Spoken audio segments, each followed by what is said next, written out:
कर ले, खूब परेशान कर ले अपनी माँ को, लेकिन याद रख, जिस दिन तू मुझे मिल गया ना, मैं तुझे ऐसे पकड़ के रखूंगी कि फिर मेरी मौत ही तुझे मुझसे जुदा कर पाएगी। सुन रहा है ना? अम्मा। शिवा, शिवा, आज तू फिर अकेला ही आ गया, मेरे बेटे को नहीं लाया। बोल, बोलता क्यों नहीं? अम्मा, भगवान ने चाहा तो एक न एक दिन तेरा बेटा तुझे जरूर मिल जाएगा। ये तो तू रोज ही बोलता है, लेकिन भगवान कब चाहेगा? मेरा बेटा कब मिलेगा? ठीक है, मैं खुद ही उसे ढूंढ लूंगी। मैं अपने बेटे को खुद ही ढूंढ लूंगी, खुद ही ढूंढ लूंगी अपने मुन्ना को। अपन को पैसा मांगते हैं, पैसा मांगते हैं, अपन को दारू के लिए पैसा मांगते हैं। अरे तू जैसे चाचा को पालने से अच्छा तो मैं 2-4 कुत्ते पाल लेती। कम से कम वो दारू के पैसे तो नहीं मांगते। दारू के लिए पैसे तो नहीं मांगते, लेकिन काट लेते ना तो ये मोटे मोटे 14 इंजेक्शन लेने पड़ते। अपन को पैसा दे। ओह गॉड, अपन की किस्मत में ऐसा पनौती नहीं, कुछ कुछ अच्छा लोग भी दिए लाए। पनौती की औलाद गटर में गिर। हाय, इश्क ने गालिब निकम्मा कर दिया, वरना हम भी आदमी थे काम के। ए भिड़ो, सुन रहे लायक क्या? ये देखो, ससुर की नौटंकी फिर से शुरू हो गई। अबे अंदर क्या बड़बड़ा रहा है? मर्द का बच्चा है तो बाहर निकल। साला एक तो प्यार करता है, ऊपर से बस्ती वालों से डरता है। आज अगर तूने मेरे प्यार का इकरार नहीं किया तो मैं सुसाइड कर लूंगी। सुन रहा है क्या? सुसाइड। मैं सिर्फ 3 गिनूंगी, और अगर तब तक तू बाहर नहीं निकला तो लाइफ फिनिश, खल्लास। 1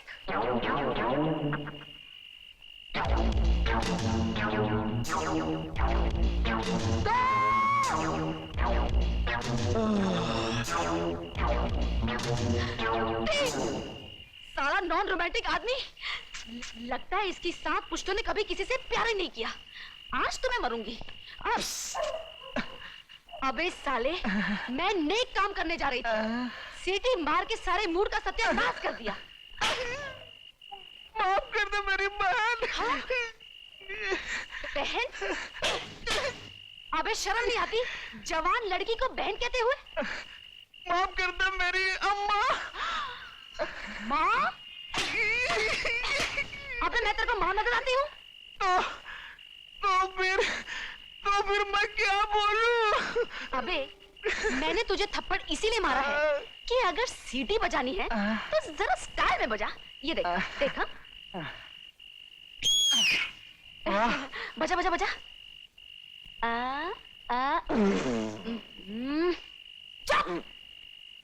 सीटी क्या? तू तो जिंदगी में कुछ नहीं बजा सकता। भोपू गई का। नहीं बजा सकता।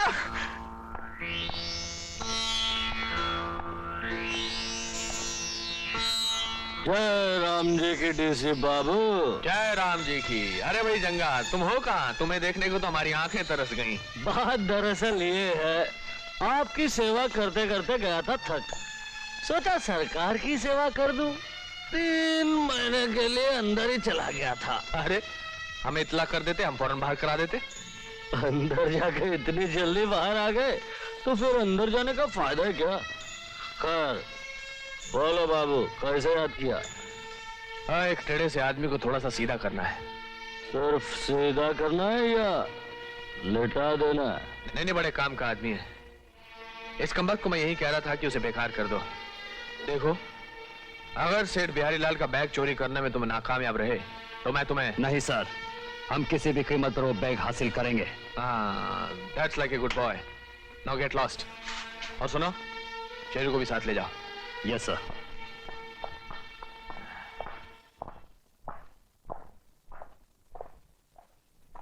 एक बात समझ में नहीं आई बाबू, ये बैग वैग छोटी मोटी चोरी से आपका क्या ताल्लुक है?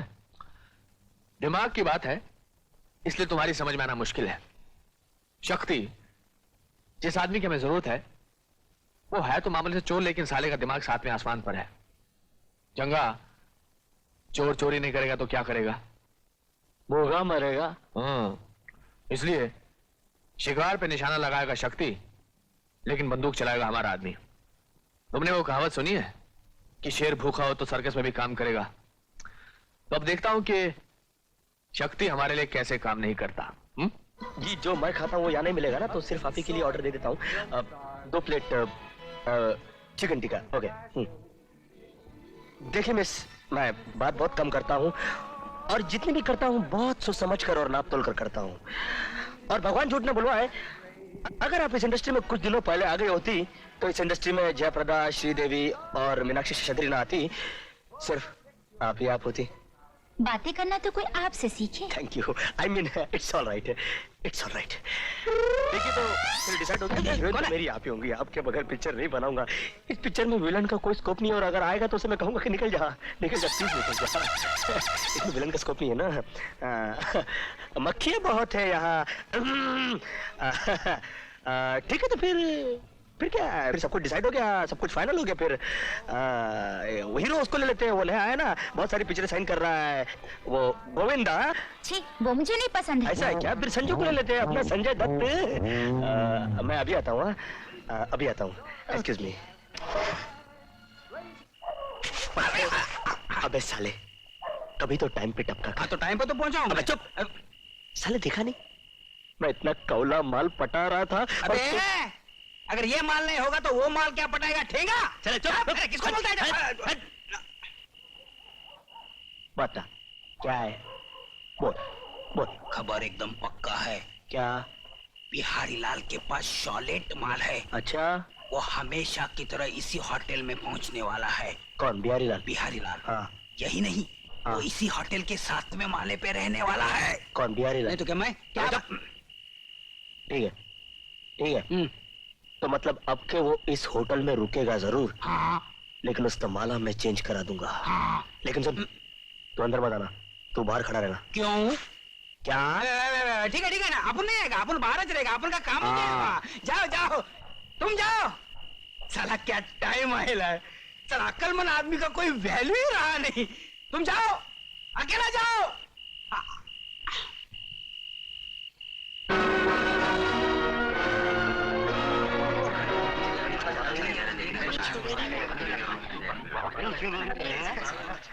Thank you.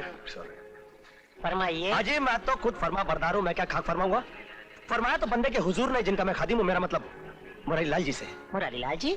मैं जानता हूँ कि आप मुरारी लाल जी को नहीं जानते, लेकिन आप बिहारी लाल जी को जानते हैं। मैं ये भी जानता हूँ। ओह, बिहारी लाल जी, वो तो हमारे परमानेंट कस्टमर हैं। और रूम नंबर 723 में रुकते हैं। लेकिन अब रुकेंगे नहीं। क्या मतलब?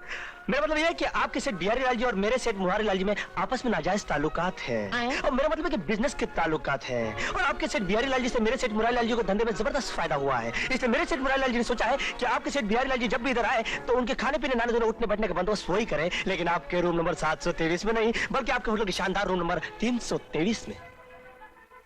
आप कुछ बोलते क्यों नहीं? बिहारी लाल, मुरारी लाल, 723, 300। अरे आप साहब क्यों नहीं बोलते कि आपको रूम नंबर 323 चाहिए? मैं कुछ ज्यादा भूल गया क्या? नहीं, आप तो खड़े खड़े सो रहे थे साहब। अरे हाँ, एक बात तो बताना ही भूल गया। अब क्या? जी, ये फूलों का गुलदस्ता लेकर मैं अपने हाथों से सेठ जी के रूम में रखना चाहता हूँ, अगर आपकी इजाजत हो। बेटर, साहब को रूम नंबर 323 में लेके जाओ। Thank you.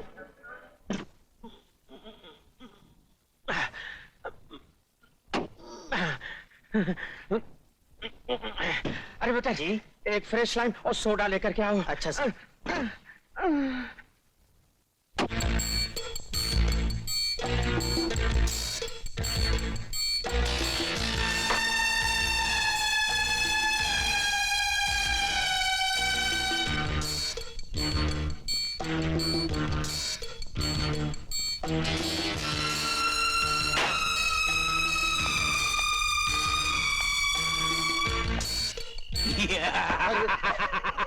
उस्ताद, काम हो गया। चुप है। जब देखो तो मजाक करता रहता है। क्या गड़बड़ हो गया? अरे यार, मुझे शक है कि कहीं हमारी वजह से वो गरीब वेटर ना मारा जाए। क्यों, क्या हुआ? मेरे चोरी करने से पहले सिर्फ वो वेटर उस रूम में रह गया था। हाँ? और वो मोटा सिर्फ उस वेटर को ही डांट रहा होगा। 101% तुमने चोरी की है। देखिए सेठ जी चिल्लाइए मत। खामोश रहिए, क्यों ना चिल्लाऊं? इसके अलावा इस कमरे में कोई आया ही नहीं। मैं तो ये कहूंगा तुम सब लोग इस चोरी में शामिल हो। तुम इस तरह नहीं मानोगे। मैं अभी पुलिस को फोन करता हूं। अरे सर जी, ठहरिए। जिस बैग की आपको तलाश है वो बैग मेरे पास है। अरे अरे ये मेरा बैग है, ये बिल्कुल मेरा बैग है। लेकिन ये बैग तुम्हें मिला कहां से? तुम हो कौन? मैं वो बदकिस्मत इंसान हूं जिसकी मौसी की तबीयत बहुत खराब थी। वो नानावटी अस्पताल में दाखिल थी। इलाज के लिए डॉक्टरों ने इतने पैसे की मांग की जो कि मेरे पहुंच के बाहर थे। मैंने फैसला कर लिया कि मैं चोरी करूंगा, वो भी आपके यहां। लेकिन बदकिस्मती से जैसे ही पैसा लेकर मैं अस्पताल पहुंचा, वो रॉन्ग नंबर। वो मर चुकी थी सेठ जी।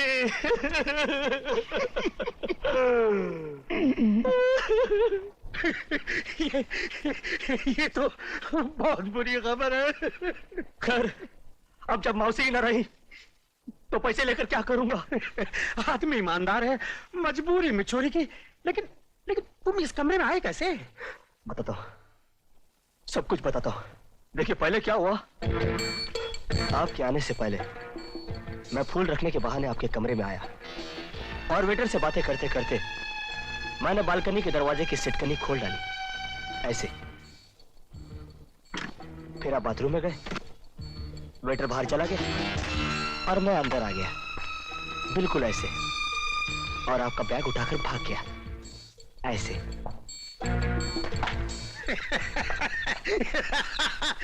वेरी इंटेलिजेंट पर्सन है, कमाल है। अरे भाई कहाँ चले गए? अरे कहाँ चले गए? अरे कहाँ चले गए? सुनो, अरे सुनो! अरे वाकई चला गया क्या? अरे अरे अरे ये तो सचमुच चला गया। अरे बाप रे, मेरी आंखों के सामने मुझे तबाह करके चला गया। मैं लुट गया, मैं बर्बाद हो गया। सर, पुलिस को बुलाऊं?